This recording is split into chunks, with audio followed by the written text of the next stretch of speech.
when we're talking about promotional products, a lot of people, um, they don't necessarily understand exactly how things get made, and you might have some questions here and there. So what I like to do with my clients is that we basically just go over the 101 of it.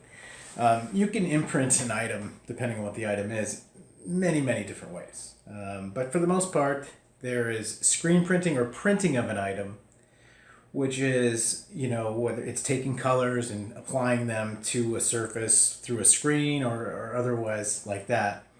That happens with t-shirts. It can happen with small plastic items, pad printing, screen printing.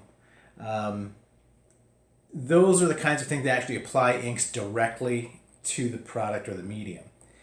Then you've got your embroidery. Now, embroidery, as everyone knows, is stitching on different items, whether it be a bag or whatnot.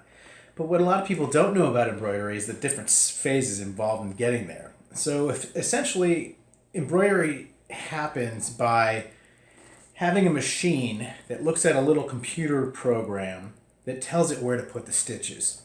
And you have to create that process. It's actually a two-step process. So the first step is called digitizing. That means you take your image and then you basically go through a process of programming a particular machine, telling it where to put those stitches and what colors to change threads and things like that. So those type of things are a little bit less detailed. So you can actually give somebody, maybe a fax or a drawing and have it digitized into a good embroidery. That wouldn't happen, on the other hand, if you would take a screen print where you would actually have to apply high resolution artwork to that situation. So the two big ones to take away are anything that's printed, that's given an ink, needs a higher resolution source file.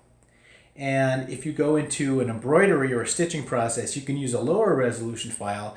Just realize that basically is a two-step process, and it has to be digitized, or you have to tell the machine where to put the stitches, and then the machine just stitches them out.